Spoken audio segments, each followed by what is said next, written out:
Hey guys and gals on YouTube, how y'all doing? Dave Boyd here and doing some cleaning up and stuff, much needed.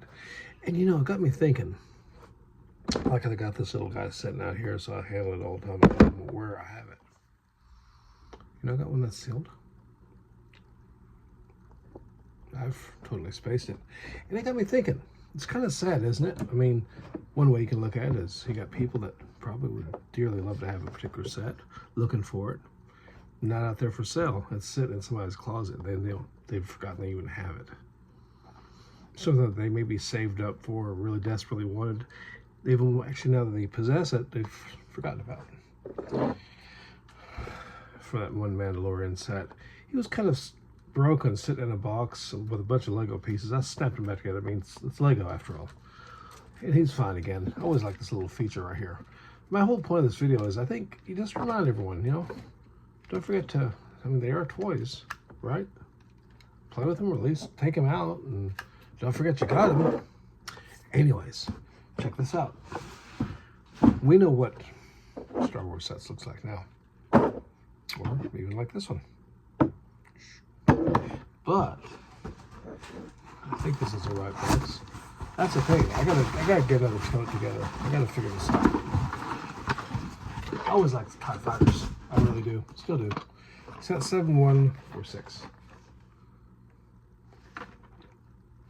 Still sealed. And what I love about these kind of boxes, it's like, who first bought this? How did that store look that sold these? Also, they had these cool ideas, and they always showed the characters, the minifigures, breaking the sets down. I don't know why. It's very funny on the MTT, the one from like 2000. It's really funny. There's a little cartoon, little comic book that comes with it.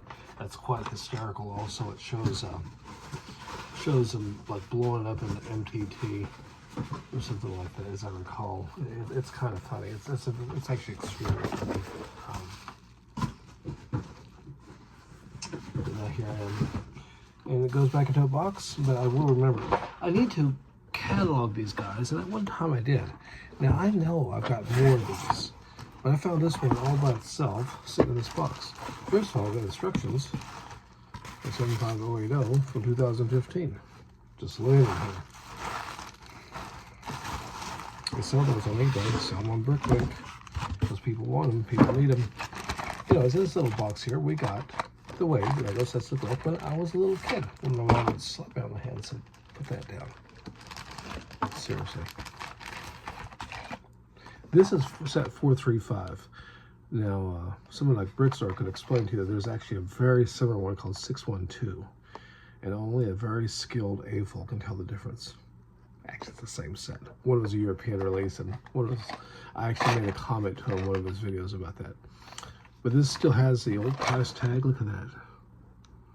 I mean, it's almost like a pair of Jordan Remember When's. Would that be kind of cool if Lego were to reintroduce this kind of packaging or something similar to this? A kind of a little flashback. It'd be kind of cool, wouldn't it? Really simple little build, but they work though. And I wasn't crazy about when I was a kid because this little tip would probably fall off, and I think I made mine into a flatbed. I just snapped this other yellow brick off and just lifted a flatbed, as I recall. It was more realistic. Up here in Alaska, that's what you see. You see a lot of flatbeds, homemade looking trucks. So, but yeah, you know, at the end of the day, they're collectibles. The stuff that's sealed, if you're keeping it to resell, that's fine. That's fine. But if you can piece together an old set, if you're someone, and no judgment there, but some people are actually afraid to touch something, it's like it's would devalue it, and they're actually trapped by that. No judgment. If that is something that may happen, you can always do a bulk lot or find a broken, abandoned set that's no longer loved, that nobody cares about apparently anymore, like an abandoned dog sitting at a pound or something, like Goodwill or something, and piece it together. And then you can tell yourself, I don't have the box. It's like the most ultimate. It was actually basically thrown away, and I rebuilt it, so I shouldn't be afraid to touch it because I actually put it back together. And if that's what it takes to enjoy the hobby and to just cut loose and relax a little bit, let it breathe, then do so.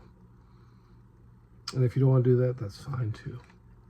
because at the end of the day, whatever is the way you relax, whatever way you enjoy this hobby. But just thought I'd show those out there, because not just for you all, but also for myself. I'm always talking about, well, don't do this and don't do that, and then I turn around and do it myself. So, do I have one of these sealed? You know I do. I bought 2 the day I bought this one. Maybe I bought another one since then, don't even remember it. It doesn't matter. Not really.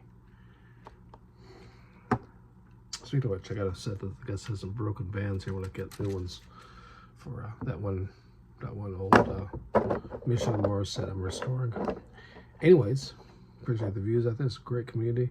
You guys and gals out there are super helpful. When I got a question about a set or some weird piece or something obscure, even ideas on how to maybe do mocks without doing an illegal build, totally supportive. It just really appreciate it. Anyways, till next time, y'all stay safe, guys and gals. Ciao.